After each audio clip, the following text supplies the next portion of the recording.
Shop smart, shop S-Mart.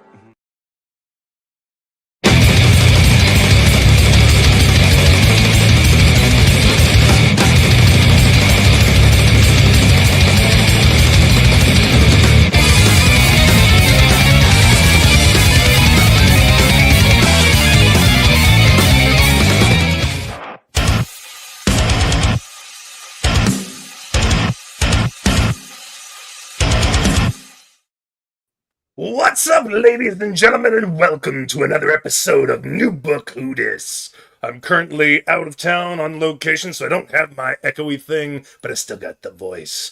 And with me is Robert Thayer, first-time guest on New Book Oodles. How you doing today, sir?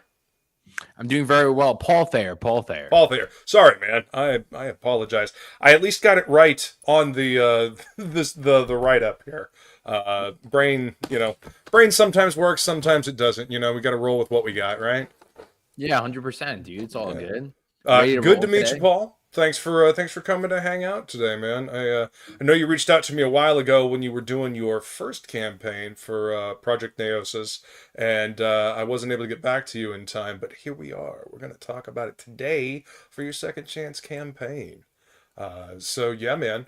What you been up to recently? You read anything good? Anything exciting?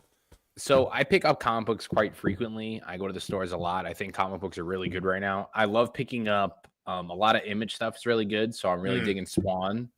I do a podcast on Monday about that. Nice. I like Geiger, Ghost Machine. I think the Ghost Machine stuff is really cool. So Geiger and Red Coat are the top two. If you had to start with one, they're on 8 issues right now. So it's easy catch up. Yeah. Spawn's an absolute monster. It's Brett Booth drawing, and then love Brett Booth. His artwork is just phenomenal. Fourth, I would say Absolute Batman is getting me going. And what else has really been catching my eye? I pick up a lot of new stuff to try some stuff, but nothing like really standing out. Like those have been like the strongest stuff that I've gotten more than 3 issues of, and I'm just like, okay, I can keep reading this. And some get to 6. And then 7, I was like, all right, maybe I'll get a trade later on. But Geiger's strong, Red Coat strong, and I think Absolute Batman's badass. So, yeah, I've caught a few issues of the Ghost Machine stuff. They've got some strong creators in that little bullpen they got. The artwork always looks good. Jason Fabek is doing stuff for them, and I'm pretty sure I just picked up Rocket Fellers. That's one of theirs too, isn't it? So Rockefellers, that's a Tomasi book, right? Yep. Tomasi's right. So that was really good. I read the first book. I picked up the second print of it because it was there and I saw it sold out. I'm like, all right, let me give it a shot. Because I tried Hyde Street too. I liked Hyde Street, but I'm not like a big horror guy. So like I could see myself like picking them up later. But Rockefellers, I'm gonna pick up issue 2. I thought it was strong. Yeah, I really loved the artwork on that book, and I like interesting sci-fi, different takes on sci-fi that does something a little bit different. So I'm digging what they're doing with Ghost Machine. We need more stuff like that, and I think it's really cool that these rather bigger name creators are going independent. They're doing their own thing. I mean, it's kind of what we're doing over here in the crowdfunding site. Doing our own thing and connecting with the audience. People like good stories, So yeah, trying to make high quality content. The image stuff's high quality. Marvel too. Marvel had some good books this year. Deadpool Team Up I thought was pretty good. I thought their Blood Hunt stuff, which was their vampire crossover, was pretty good. Right. Yeah. DC did their DC vampires, so Marvel had to do their own vampire story. But when Marvel did their Marvel Zombies for years, DC was trying to figure out how to do their own thing, and then they came up with the Deceased. Deceased. Yeah. Which I got something for that. Hang on. DC, you deserve that one. It's a good pun. It's a good pun. Nice play on words there. But the whole funny thing about Marvel Zombies is that's what the fans were called. The hardcore Marvel fans were always called Marvel Zombies. So that's why they chose that title. And I don't know, did you ever read Marvel Zombies back in the day? Did you ever catch any of those? So that was like kind of like I think my ending of like me enjoying comic books until like the new 52 came out. So like I have all the Marvel Zombies upstairs. I had like the first 4 hardcovers. Yeah. Yeah, I thought it was really strong. I thought it was really cool. Yeah. I enjoyed the first couple of them. I kind of lost track of it after that, around I guess the third one, and then I was working at a comic shop and I saw an announcement, Marvel Zombies 5. I was like, holy shit, 5 different stories of these. You know, when it's at Morbius and Machine Man, you know it should restart or should have ended. Like those are the bottom of the barrel. Yeah, we're just like we're on the F characters right now, dude. And it was the it was like pale Morbius, like the classic shit. And God knows who I think like Howard the Duck, like Yep, Howard the Duck was in there, and it's like, all right, if these are the only characters you got left to do anything with, maybe you just stop with this whole. They should have won it. Like I picked up the Blood one. They did Black, White, and Blood. I picked up the first issue, was pretty good, but then I saw it was all one-shot stories, and I was just like, Yeah, sometimes those can work, like in an anthology setting. Other times, there's no. The problem with anthologies like that or one-shot stories is there's no consistency across the board. Sometimes it works out well, other times it doesn't. So like some of the art was like really like the Spider-Man one was like, oh, this shit's freaky. I really enjoyed it. But yeah, I like comics. I'm a comic guy. Yeah, it sounds like it, man. I mean, I've been reading comics since I was a kid. It's my favorite. One of my favorite ways to get a story. Probably my second favorite way is audiobooks, but that's because I can listen to those and still get a story and like do other things. Like when I'm, inking a page or something like that, working on a comic, I can, I can get a story going as well. But yeah, love comics as well. Let's go ahead and say hi to the chat. We got a chat. We got people jumping in saying hey. Let's see. Omen Scriven Raymond says hello and good evening. Well, hello and good evening to you, good sir. Thank you for being here. There's my lovely lady Skull, gorgeous. I'm actually still up visiting her, and we just had some dinner. Just made some curry, not curry, tikka masala turkey. It was fucking delicious. Let's see. Scrolling down. We got Pale Rider in the chat. What's up, Pale Rider? Good to see you, man. He says if Paul would grow out his mustache, he could be comics Tim Pool. I think it's just because of the beanie. I'm usually in like a hat or do my hair. Today it's winter, man. It's brick season. Oh yeah, absolutely. I mean, I've got my my beanie as well. I've been rocking this thing quite regularly. We could totally be a match set here. Get your own Death Metal Hero beanie at DeathMetalHero.com. Got to do a little shameless self promotion, right?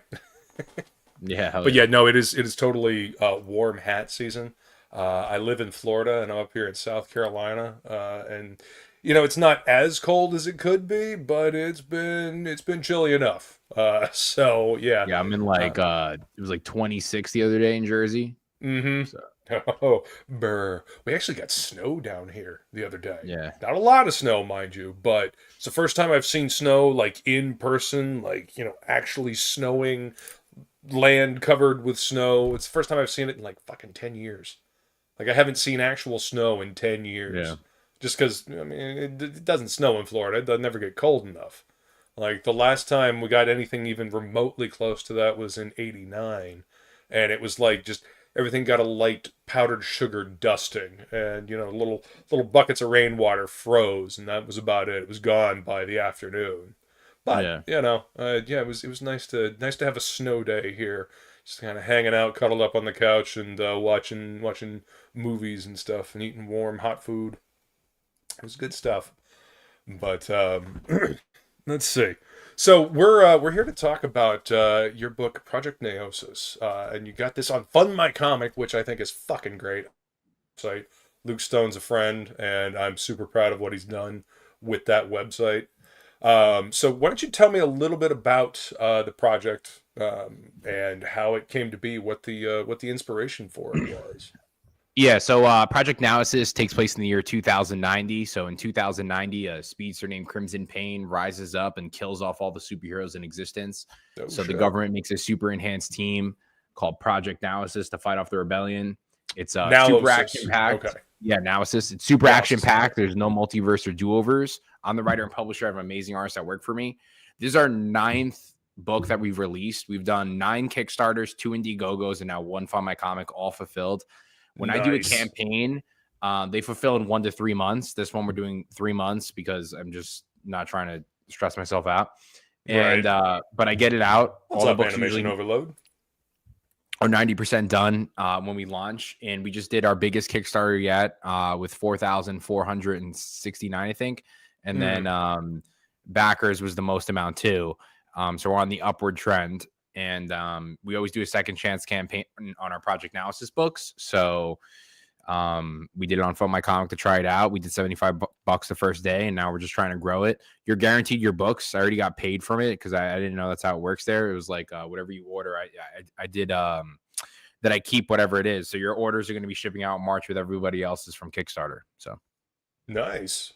And so you got a track record for kicking out the jams. That's awesome.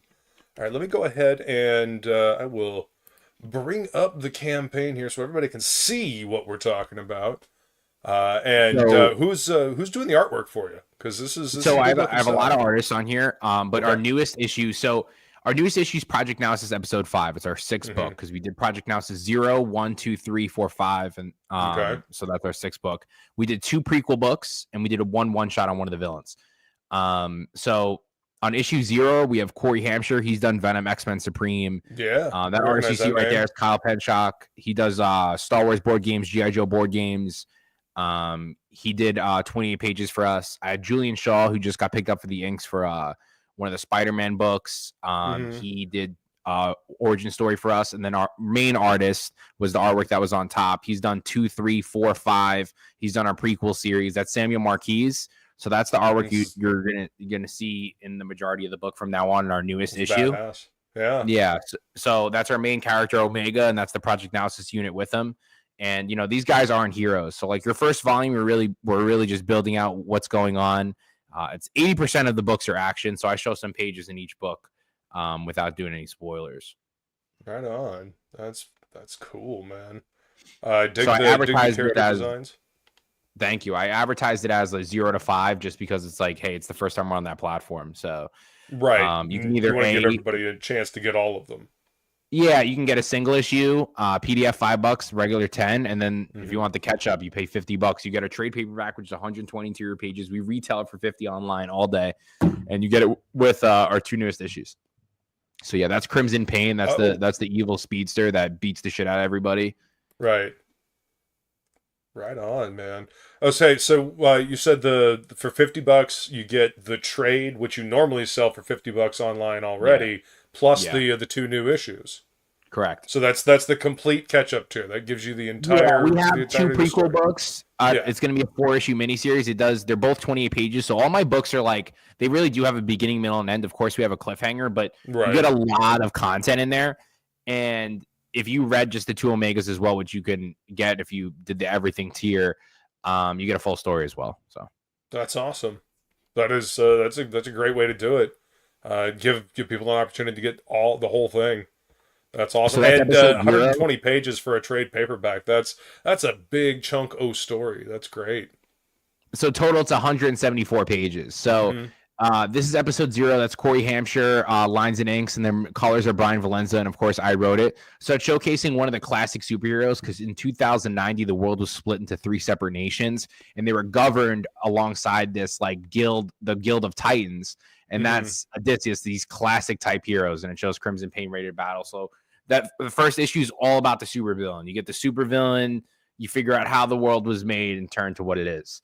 And from the aftermath of episode 0, the project analysis unit is made to hunt down this team, and this is 5 years later after our first book. We have an origin in between, and that's Kyle Penshock's drawing, and that's Valerie Vega, who's basically the official for the government that is assisting project analysis, and then that's Omega, the leader, with the team, and I showcase the team too.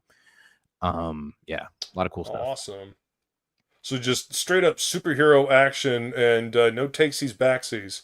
It's real shit. Kind of if somebody dies in the story, they stay dead. Yeah, and we do fatalities. So like they rip their spines out and they do some crazy stuff. Or like pull out their spine and throw it. Like a big inspiration. Like if I tell people that don't know what Project Nouns is, I say like X-Men, meets Mortal Kombat meets Invincible. And I just say that because of the violence. Right. So in the first book, and I say it, 90 million people die, and now they have to make these new heroes, and this is a classified unit. So the first whole volume, you're going to see this classified unit, and they kill the supervillains. Like that's their goal. Like they're to kill terrorist organizations, kill things. They're a classified unit. These are not your average day superheroes. Of course, people have conscious and not consciousness towards these situations they're put in, but right, it's super crazy. It's super high stakes. they're not pulling any punches. I mean, if the supervillains are murking the superheroes, then they gotta even the playing field. If the supervillains are going to go all out, I guess the superheroes don't have any choice.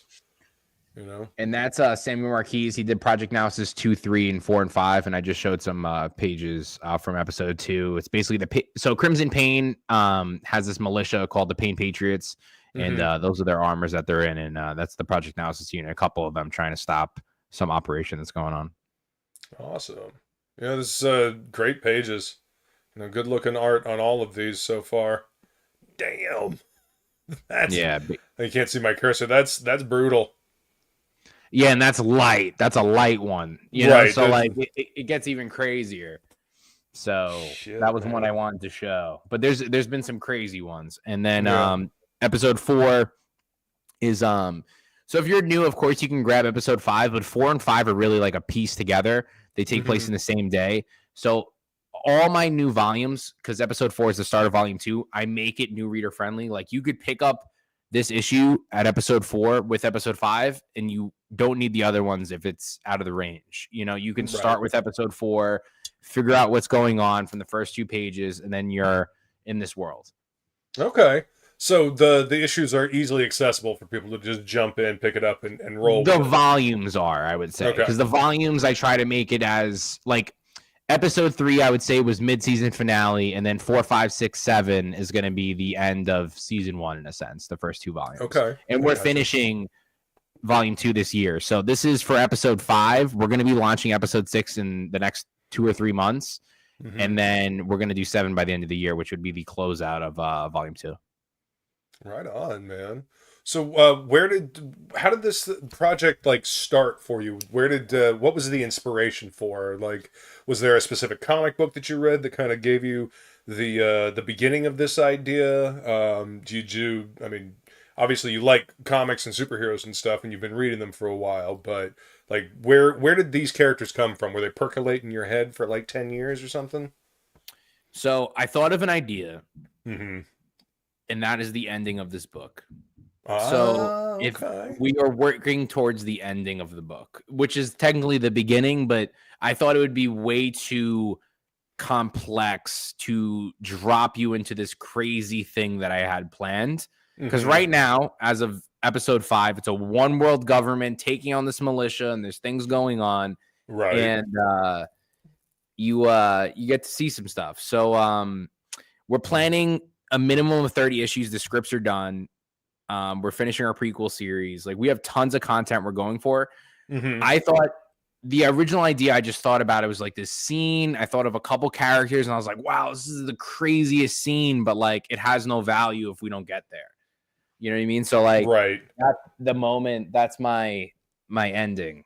But so you gotta build to it.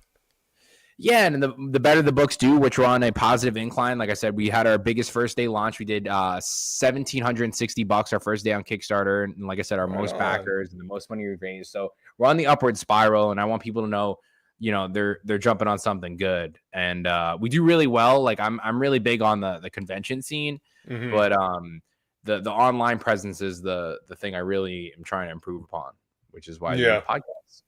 Yeah, absolutely, man. It's it gets you out there to a wider market. Gets exposed to more people. I mean, I don't know how far you travel for conventions and whatnot. I've been doing the same thing, and those are fantastic. You meet a bunch of people there. People travel far and wide for those as well. But I mean, the reach of the internet, being able to have these conversations, across the country, across the globe, is huge. Being able to reach people directly where they're at and showcase your stuff for them. And it just whenever I see stuff like this, it proves to me that people are hungry for good stories. They're hungry for good content. They want to be entertained, and they want good comics. People love comics. I don't think people ever stopped loving comics. I think people just stopped picking them up because they weren't entertaining. I mean, why do you stop watching a show? Why do you stop playing a video game? If it's not entertaining, why bother wasting your time with it, right? Yeah. So, make good stories, people will show up. That's as simple as that. The feel and the tone for this book kind of reminds me of what is it? We Who Are About to Die, Strike Force Morituri. Do you remember that book? It came out from Marvel in the 80s. Came out around the same time as like Dark Knight and Watchmen, and it was part of that whole like very serious superheroes, like, death is permanent. The basic premise for Strike Force Morituri is aliens have taken over half the planet and we're trying to fight back, so we create this serum that gives people superpowers. And it works. People get superpowers. It's great. They're able to fight back. The downside is that this stuff will kill you. It has a 100% mortality rate. You don't know if it's going to be 1 week, 1 month, 1 year, 5 years, 10 years, however long, but it will eventually kill the person that takes it. So the people that take this stuff, they know going into it that they've got a limited amount of time before they're dead. So it really adds a lot of weight to what happens. And once people die, that's it. There's no coming back. There's no return. There's no resurrection. There's no, he got away off panel. Nope. Dead, gone. Next hero is initiated. So it's kind of like a meat grinder. But yeah, if you can get your hands on it, definitely worth checking out. It's a really good book, published by Marvel back in the 80s. I think possibly under the Star imprint, back when they were doing more of their serious stuff. This is great, man. I can totally see the Invincible influences. With the blood, the violence and whatnot. Yeah, I also say Invincible in a sense of like, because it's easy for people to relate to. I personally didn't read Invincible until I watched the show. Right. So like I saw the show and I was like, oh, this is fucking awesome. And I bought like 4 of the big hardcovers upstairs. Because that was like something like I missed. Like that 80s stuff, I have no idea what you're talking about. So like I would definitely look into that. Because like I was born in 97. And the only thing that that is like, I would say pre-2000s, excluding Spawn, that I really connect to would be the Dark Knight Returns. Would be like something I would say I read yearly. Right. Yeah. Well, then I think you'd get a lot out of Strike Force Morituri. It's worth checking out, especially considering the tone of the stuff that you're writing here with the Nausis. Sorry, that's how you say it, right? Nausis. Yeah. Considering the tone of this book, I think you would get a lot out of Strike Force Morituri. It's well done. Beautiful artwork too. I mean, it's classic, kind of Marvel house style for the 80s, but it's really well done, and you really feel for the characters. A lot of this stuff, you have to actually care about the characters in order for the violence to make an impact. If you don't care about these characters, then they're just paper dolls walking around that are getting torn up. It doesn't mean anything. But when you care about the characters, when they die, it hits you. So the violence is super intense in this, and Right. Crimson Payne, our supervillain, every time he's got on page, he's brutally destroyed everything that he's seen. So this is our 9th book. This is episode 5. This is the first time our main supervillain is coming face to face with our Project Analysis unit. So they've never faced off. Project Analysis was just taking out different types of supervillains, and now they're going to be face to face with Crimson Payne in this issue. And I did a vote on the Kickstarter. One of the questions I made everyone ask is, who's your favorite? And everyone usually choose Crimson Payne. That's why we did a one-shot about him. Right. Or they choose Omega, who's our main hero. and we'll see what happens. See who survives. So is it Yeah. is it kind of like a Game of Thrones thing? Don't Yeah, get too I attached see to it the as characters. that, like, we're like, there's a lot of books, like that's why I say there's beginning, middle, and end, because like there's only been a couple of times where if you don't see them die, assume they're alive. Like that character, there's a character Banshee that Okay. was just dodging the laser blast. Mm-hmm. You didn't see the finish, but you saw her face getting burned, and now she's scarred. I want to keep also, like, that's one thing I like about anime and stuff too, and like Mm-hmm. HBO stuff is like, yeah, that girl right there, the one that was like dodging, but then she's getting the mechanical like face. Now go up a little bit. Oh. Up.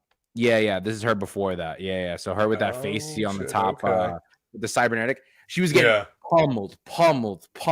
And then he's like, there's more people over here. And she thought she was dead and dipped. And then now that they see her here, and she has these cybernetic upgrades and stuff, it shows like the damage is there. If they really get into a fight, I want them to wear that fight, forever. Same as like anybody else, Yeah. The actions have consequences. It has impact.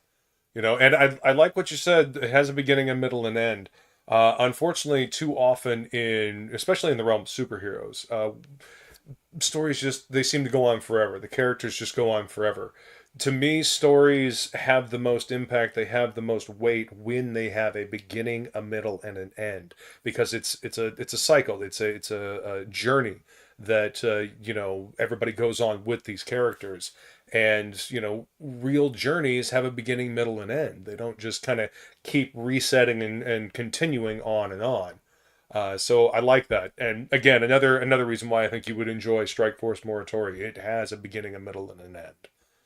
Yeah, I'm trying to, like I said, we're working towards that ending, but I also want the same feel for every volume. Mm-hmm. With still that ongoing, like, okay, there's of course, like, if you read everything, you're like, wow, this makes more sense, but Sure. we're really trying to push that. But we have a lot of characters though, so it's like a lot of characters, a lot of places to explore, because it's also in 2090. That's a double page spread that's in the newest book. That's rad. That's really good. I like that. Yeah, they're going head on with Crimson Payne while he's in that aircraft, like ready to dive and ready to kill him, and we'll see how that goes. There's only one way to find out. You're gonna have to get the book to find out. That's awesome, man. And these are great looking covers. This is look at this. Yeah, impactful. So our cover A's are always done by our guys who do our interiors. So that's the same artist that does all the interiors. I like that. Yeah. Cover B, we got Ken Marion. He just came out with his Green Lantern one shot this month. Okay. I'm a big video game guy. Like, I tell it, like, if I really take it from something, it's from Mortal Kombat, because like, I do the fatalities, like I say their fatalities, and I'm like, this would be like, the video game cover or something like that. Like, I wanted something cool, and this is done with real lines and inks too. It's insane. Dig it. Yeah. And I can see like the the fighter select screen down here. It's the 6 characters that are like in the book throwing it down, so everything relates. That's one thing, like, I don't like, is when the cover doesn't relate, or it's a similar style. Like, I'll never get to, like, you won't see like an anime cover for one of my books because the interiors don't look like that, like at least like my variants like go in the same realm, or even my homages, because I've done Giant Size X-Men, I've done New Mutants 97, but like when we do that, it relates to the story. Yeah, that makes sense. None of that bait and switch stuff, like, oh, this is just a pretty image thrown on just to get you to buy the book, and it has nothing to do with what's inside. No, I like that. I used to work in a comic shop. I used to work in my childhood comic shop I guess we're in 2025 now. So from 2017 to 2022, yeah, I worked in my childhood comic shop, and too many times, you'd see a really cool looking cover, had nothing to do with the interior of the book. And that was even true of the main cover, not the variant covers. Because variant covers, I can understand having just a really cool image of one of the characters on the book, but the main cover should be, it should relate to the story that's inside. And I really like that you have the main interior artist doing your main cover. I'm the interior artist on this book here, Mercenary Guild, and this is my cover. Yeah. That's cover A. That's going to be the main cover on all the different, campaigns that we do. And then we've got variant covers that we're going to do elsewhere. So I dig that. I think that shows an appreciation for your artist, and it really connects the cover to the interior. I think it's a good choice, man. I think it's a real good choice. I do dig this variant though. I like video games, and I used to play them a lot. Since I really started, doing comics and stuff, I don't get to play video games all that much anymore. I bought Elden Ring when it came out, and I've played all of about 8 hours of it at this point. Yeah. And that was a couple years ago. Maybe eventually I'll get there. Maybe eventually. But this is a badass image right here. I really like this. That's why I use this one for the thumbnail. That's Corey Hampshire. He's done 20 pages for us interiors. So another thing too is like that's kind of the vibe I want to keep too. Is like the guys that do the variant covers. Like of course we'll have guests and stuff, but I want to keep it the guys that already done interiors. It just flows better with the book, even though they have different styles. But Corey kills it, and I love getting the lines and inks. Oh yeah, he's so great, this dude. is our exclusive. We're only printing 200 copies of this one. So yeah, super cool. So if people want to get it, they should jump in on it now. And once it's gone, it's gone. Yeah, and we sell a lot at the conventions. Like I was just featured on Forbes for New York Comic Con. I was one of the only creators, if the only creator featured on Forbes. I'm pretty sure it was just me. Congrats, man. That's And awesome. for my booth and my books and stuff, like these will go when we're back on the grind, which is like I'm doing some pop-up ones, but like we're really back on the grind like come March. So okay. You gonna be doing Heroes Con in June in Charlotte? Yes, I'm doing that one. That'll be my first year doing it. I'm doing Awesome Con. I'm doing C2E2. I'm doing New York Comic Con. I'm doing San Diego Comic Con. I'm most likely going to do Dallas for the first time this year, and debating about WonderCon because of the fires and everything. But we'll see. Yeah, I mean that's definitely something to consider. I wonder if they'll even do WonderCon. I mean, I imagine it might have an impact on San Diego as well. Have you done San Diego before?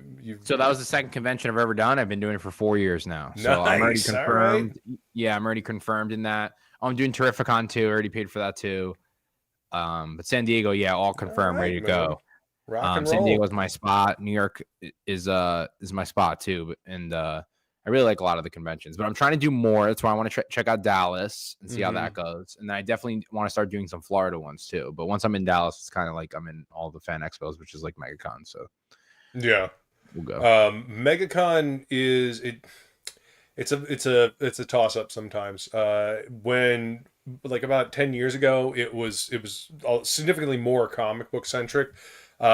These days, at least last year and the year before that, it was very much anime centric. Like, a lot of the people that were there, they were looking for anime, but there's still plenty of comic book people there. Plenty of artists around the outside. So I mean, I hope you do well there, man. Again, it just seemed very anime centric to me. Just because Orlando. I don't know if you've ever spent any time in Orlando. I used to live down there. It is weeb central. Yeah. Yeah. Do you anime at all? Do you like anime? I tried, because I have to. So like one of my big beliefs is like consume everything, even if it's shit. Of course I'll turn it off if it's really that bad. But right. If there's a market for it, I have to watch it. So like I was watching My Hero Academia. I think I did 3 seasons, and I'm good. Oh wow, okay. Yeah. So that one I tried because that was more superhero. I was like, maybe I can pick up like some powers or something that I would like to use or something like that. Excluding that was like my max where I went with that.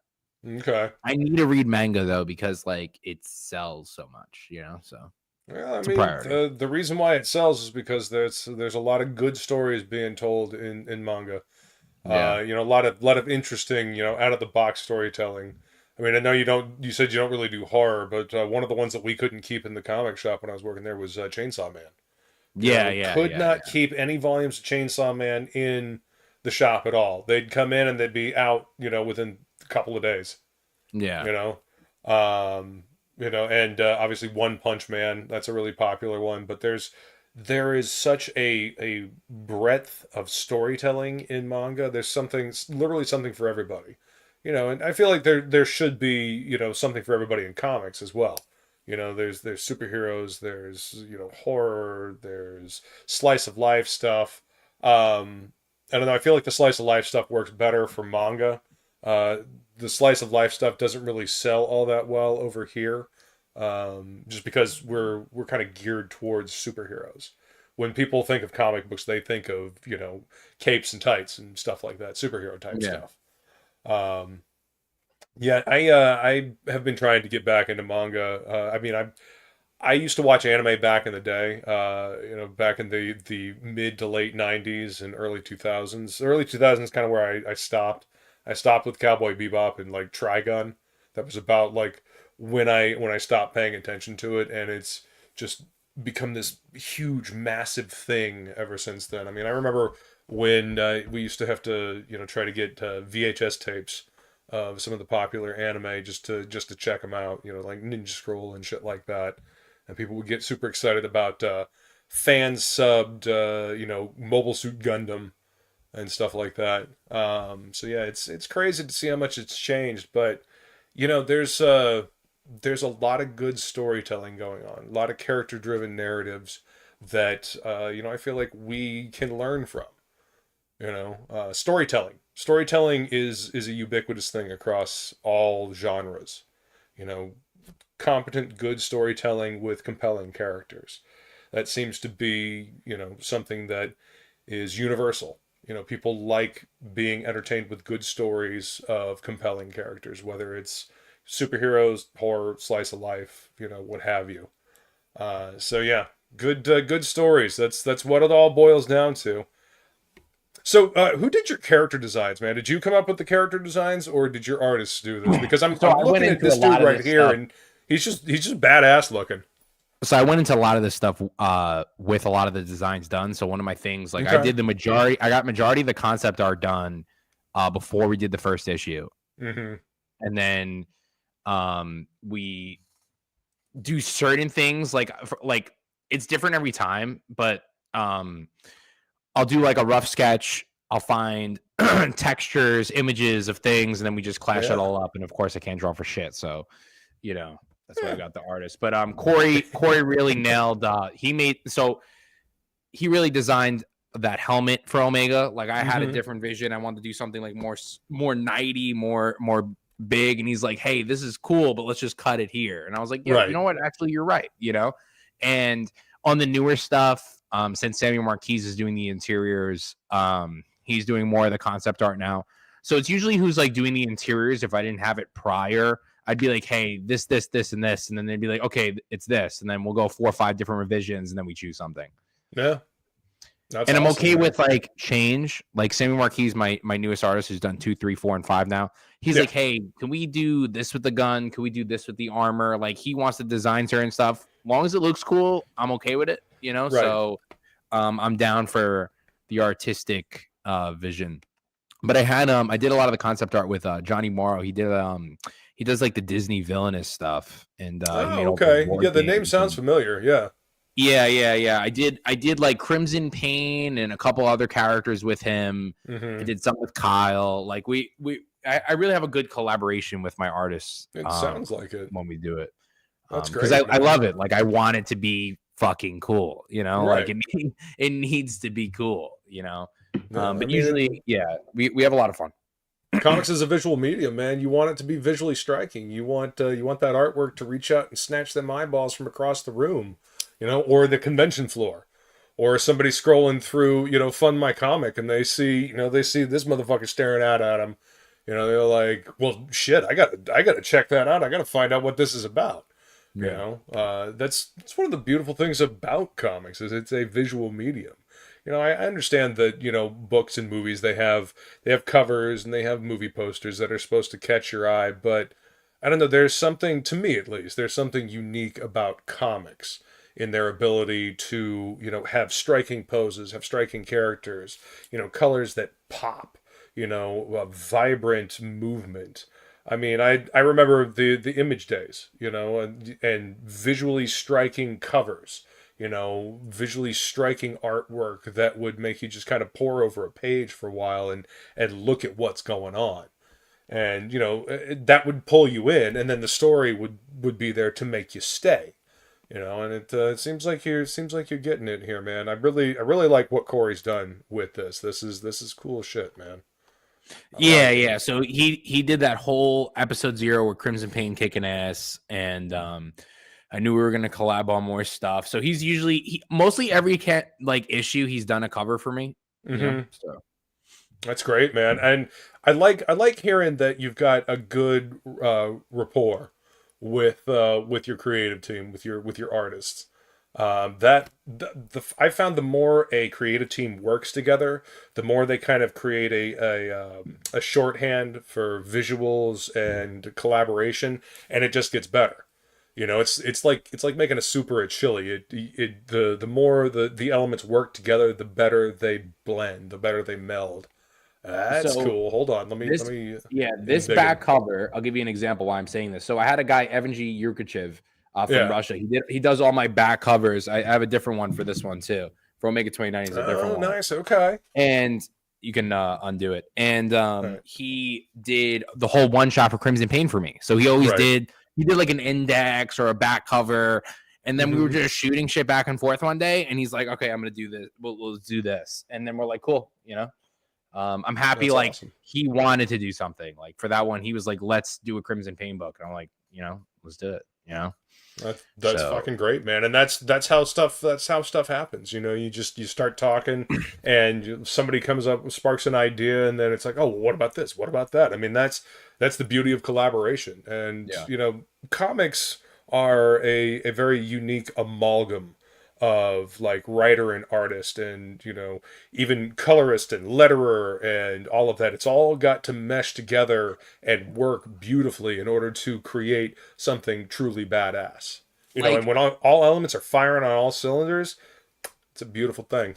I'm making the map, but if he has a different way to get to the end point, that's fucking cool. You know what I mean? Like there'll be tons of times where, and a perfect example is that double H page spread that I showed on top earlier. Yeah. It was supposed to be something different. And he's like, oh, let's do this. He's like, I want to try something really weird that I've never tried before with these panels on the lower versus putting it on the next page. Yeah. Oh, no, I think I said left page was splash and right page was all these panels. And he was like, no, let me try something different. I'd even say, what are you going to do? What do you want to try? I was like, okay, you do it.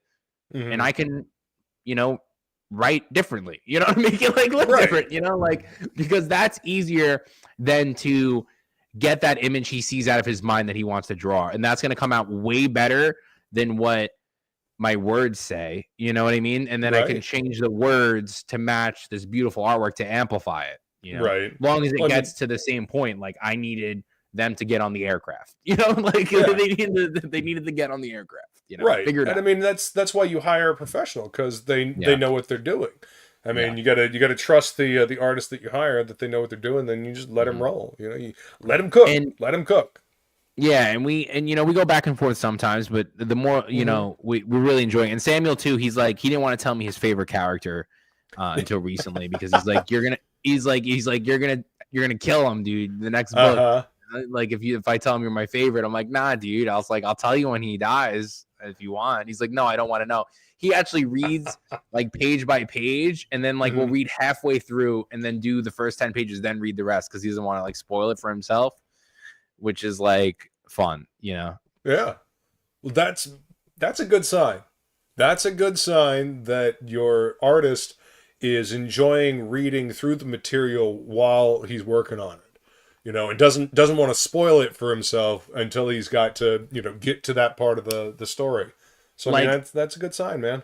I told him one thing that happens at the end, but he doesn't want to know anything else, So I told him where we're going, in a sense, because he needs to know to draw it, of where I'm going for certain characters. Sure. And excluding that, it's all fun. And he's already 15 pages done lines and inks with the issue that comes out after this. So nice. we're really gonna be bombing these out, and it's just everyone supporting is really just gonna make that difference, because I'm funding them through these conventions, but the amplifying of this, really at the that $7,000-8,000 range is where I'm like profiting, you know, and I do my campaigns at like, I think I did this one at 4,000 or 3,000, you know, so like, you know, we're building, and that's me at the cons, you know, hustling. See, look, hustling, man, every day. That's right, dude. And that's awesome that that you're getting such a good response at the conventions, man. That's fantastic. Love seeing it. You know, I love conventions. They're so much fun. Getting to meet some of your favorite artists and writers, and you know, getting to meet new creative individuals, and just see all of the excitement for, you know, this medium. You know, I've been reading these since I was a little kid, and it makes me happy to see people enjoying this medium. You know, that's how I got into Forbes. The guy bought the book the year before, and he put me in Forbes, and then he got more and put me again. You know what I mean? Like he's liking it, you know? So it's like we're pushing the flesh, and you know, there's a lot of top talent in companies that think my stuff's really good. So it's like it's getting there. You know, I know I'm early in the game, so it's like you know, but I'm getting coming it out there, man. I mean, that's really what you got to do. The biggest hurdle to any, you know, any creative, any project is getting the word out there, getting it into people's hands so they can read it and enjoy it, making it easy for them to get. And going to conventions is one of the best ways to do that. You know, you're doing the stuff online, you're selling online, so people that maybe can't get to a convention can actually get their hands on the book as well. Yeah. You know, you're doing it right, man. See, the old school ways still work really well. You know, back in the 80s and 90s, they didn't have the internet, and they had to call comic shops. They had to, you know, get people to order them. They had to try to get in previews and stuff like that, and go to conventions. Well, you can still do all that, but now you got the internet as well. You've got crowdfunding. You've got a new method, and we can use all of this stuff to get the word out there about these books. You know, speaking of comic shops, have you tried to get into any comic shops? I did it for the first two issues. I don't see a point in it for me, because my margins, my single issues are $10 and my trades are 50, right? Like when I'm telling you, I'm selling hundreds of these things at these conventions, and then like I know how it'll be in a store without me there. You know what I mean? Like certain stores, like when I did the Zero, I sold 50 to one store. I sold 10 to one store, 10 to one store, 10 to one. But it's like, that's a different business model. Like I like because at first, so my first issue was $5. I didn't know crowdfunding existed.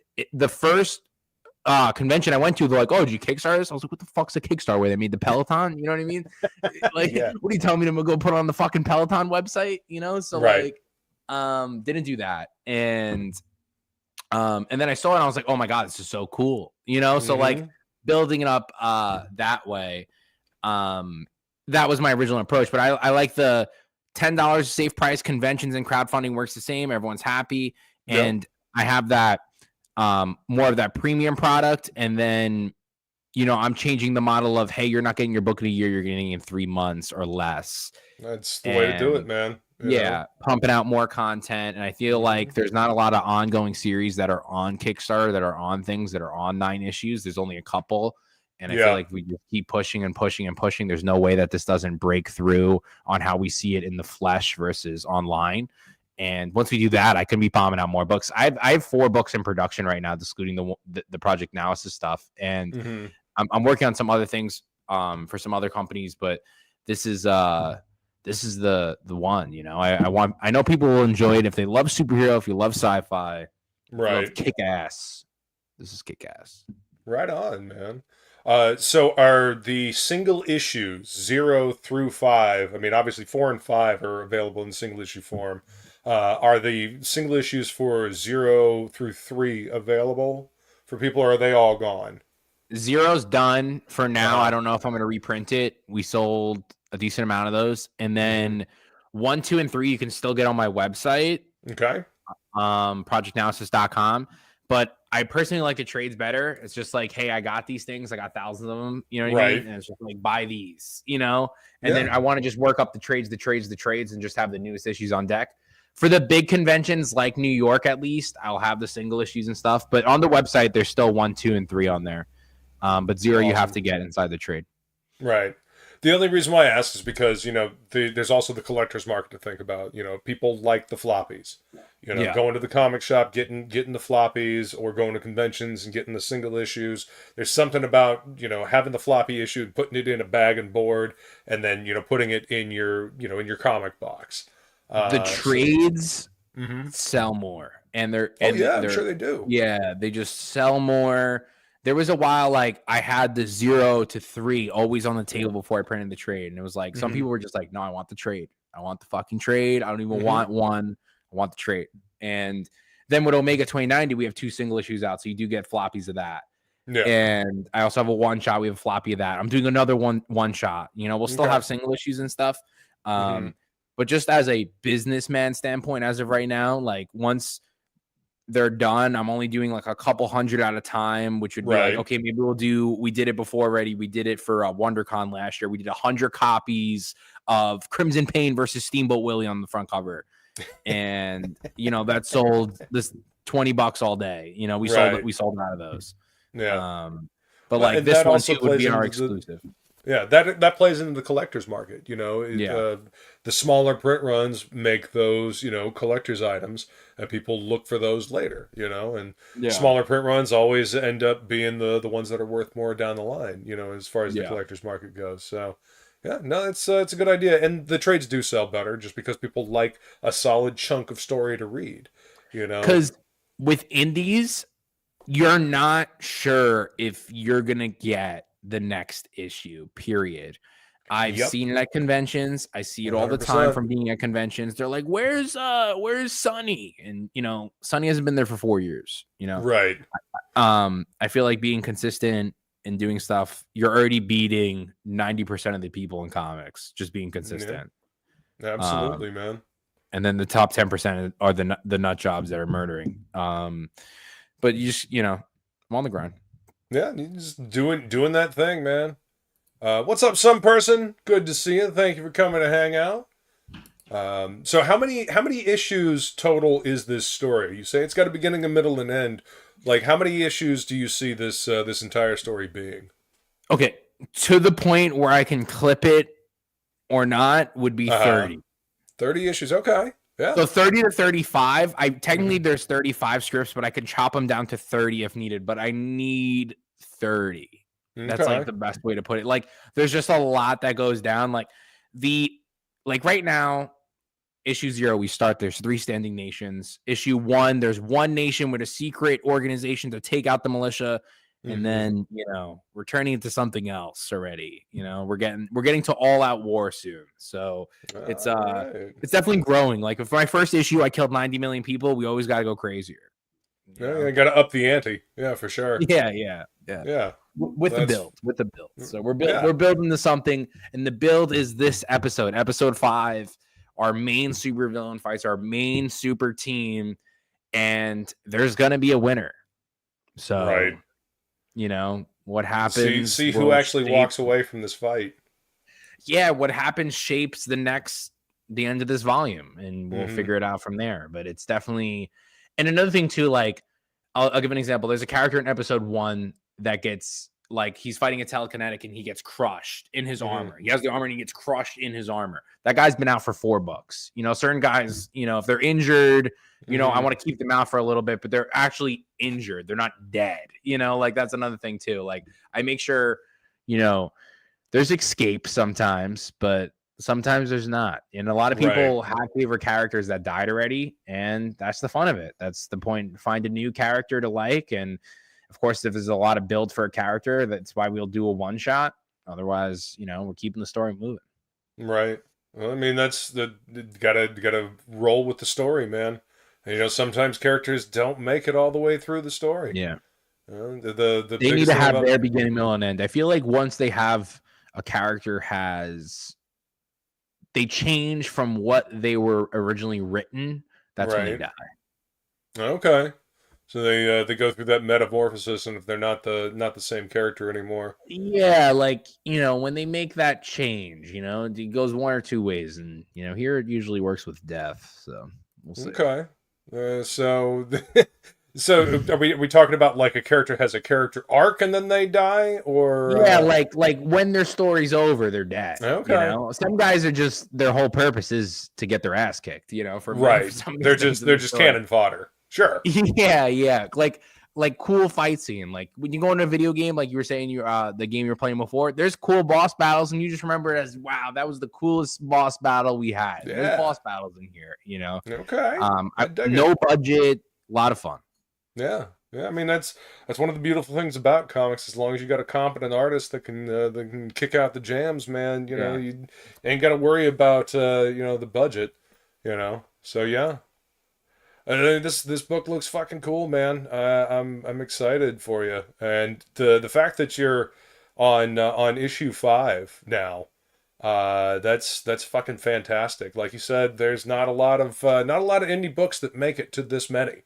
You know, it's Technically, that's this is 9 because we had 6 issues of Project Analysis because we started with 0, and then we have the 3 oh, spinoff books. So technically, this is my 9th right. book.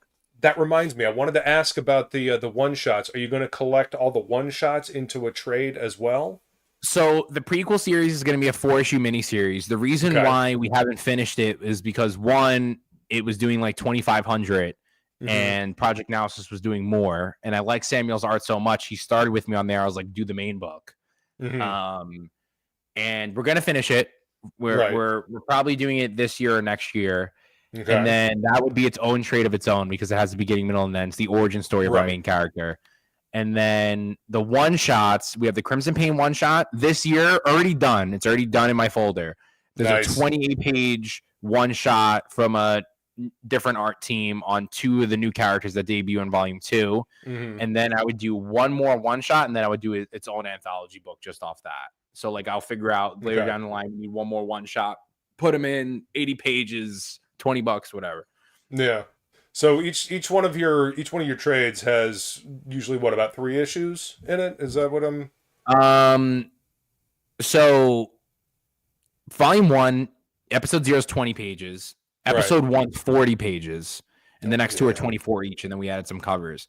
Originally, I wanted to do all 40-page books, and then I found out like I'm dropping $10,000 every time. I'm like, yeah, I don't need to do this, you know. So like, you know, like I don't need to do that, you know. I had a finished 24-page book, and I was like, yo, let's just do 16 more pages, you know. Psychopath, you know, live and learn. Hey, and man, then I would keep it to that nice 24 to 28. Well, I mean that is the sweet spot. That is the sweet spot for especially for single issues.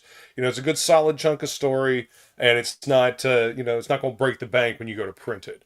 You know, printing is the expensive bit when it comes to making these things these days. Yeah. Man, this is rad, dude. I like the fact that you're doing superhero comics. You know, that was obviously my first love, getting into comics. My dad got me into comics when I was a kid. Spider-Man, Batman, and the Fantastic Four. That's what kicked off my love of comic books, and it just kind of built from there. So it's cool to see somebody that's got a passion for telling superhero stories and doing some fun shit with it, you know. And I got to say, man, you've got a great stable of artists doing some great stuff for you. Like this image right here is striking. You know, like, and the 2-page spread down here. I really like that as well. But like you said, man, consistency is key, and it seems you're consistently kicking out the jams, man. So, is there anything else that you would want to work on, or is this just the thing that you're working on until this story is done? I know you said you had a couple of things you were doing for other companies. Yeah, I did one thing. They haven't released it yet. That one's been done for a year. I'm just waiting for it to drop. I did a book with a movie company. It was pretty cool. Okay, cool. That'll be cool.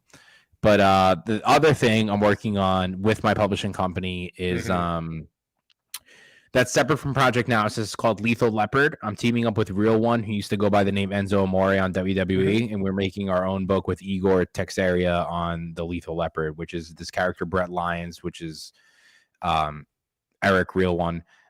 Transforms into this giant fighting Anubis. I could send you the I'll send you the link. All right. Yeah, that's awesome, man. Yeah, it's pretty badass. So is that going to be published under your publishing house and going to come out after Analysis is done? I'm releasing it sometime this year. I'm putting it in a private okay. chat. We already have 8 pages done. So like this would be the only one that I'll say, hey, we're gonna give it in 6 months, because it's like we're putting like I sent you the link. Like the line artwork is insane, and the ink work that Igor's doing. Igor did a lot of the promotional work and the concept artwork of a lot of the Ripperverse stuff. Oh, And, okay, gotcha. he's done a cover for me before, and I was just like, hey, like same thing. It was like, hey, we hit off so well. I was like, yo, I had this deal I signed with him, and I was like, hey, you can do this book, and you know, he helped me do the concept art, and then we just started going. So Awesome. You mind if I share this? Yeah, on this share it. Instagram. All right. So this is what you're talking about. This is the lethal. Yeah, Leopard, the Lethal Leopard. So same thing. That cover, that artist is going to be the same as the interior artist. So That's awesome, man. Yeah. This is wicked cool looking. I'll go ahead and copy this link, and I think you could. That one has 4 other pages with it. You can look at the other 4 pages of lines and inks. Alrighty. I think if you hit the right. Nice. Yeah. And it's going to be Looks like it's we're gonna going be to color fun. it too. Yeah. So it's going to be kind of like a more of a fantasy setting, you know. Yeah, Now so this is a basically, for some superheroes reason, set you don't fantasy. know, and you find it out in the first 10 pages. This character, Brett Lyons, who transforms into this giant Anubis, is trapped in the underworld, and he needs to escape the underworld to go back to Earth. And Okay. that this is like page 10 and on. So you'll figure out. We'll get to page what happens to this character and how he gets these powers all in the first 10 pages, and it's gonna be crazy. Nice. And it's out of this world. It is redonkulous, like it's heaven, hell, multiverse, whatever. You know, it's gonna be no holds barred. The complete opposite of what Project Analysis is. So. Right. That's fucking cool, man. Let's see. Oh, this is them talking about you in Forbes, huh? Yeah. Right on, dude. There, yeah. See, I mean, you're doing it right then, man. Getting recognized, you know, on that grind, doing it right. Anyway, I dropped the link for the Instagram for Lethal Leopard in the chat. Guys, feel free to go check that out. Man, this was a blast, Paul. Thank you so much for coming to hang out, dude. The books look good, man, and you know it's exciting to see somebody doing it. Going to conventions, you're doing it right, man.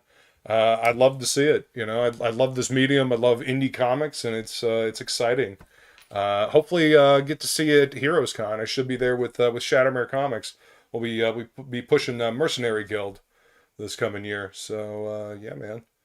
Yeah, I'm definitely there. I think I confirmed a couple of months ago, so I'm just waiting for all that stuff. Awesome, man. Is there anything else you want to say about Project Analysis before we head out? You're backing Project Analysis. You're backing a book that you're going to get and receive. You can also get it on our website, projectanalysis.com, where we ship it right to your door. Twice a week we do it. So you're getting something that's fucking awesome, and support your boy. That's right. And my better half dropping the link. Wait, that's not what I meant to click. That. She's been dropping the links for the project, so go get yourself this. You might as well get all of it while you're at it. Just get the trade, get the 2 new issues, get the whole thing, get caught up if you've never read the book before, and support badass indie comics like that. And while you're at it, sign up for Mercenary Guild. We'll be launching on the 30th on Kickstarter and Fund My Comic and possibly Indiegogo. So yeah, man. Well, Paul, dude, this was awesome. Thank you so much for coming to hang out, man. And everybody in the chat, you guys are fantastic. And remember, Shop smart, shop S-Mart.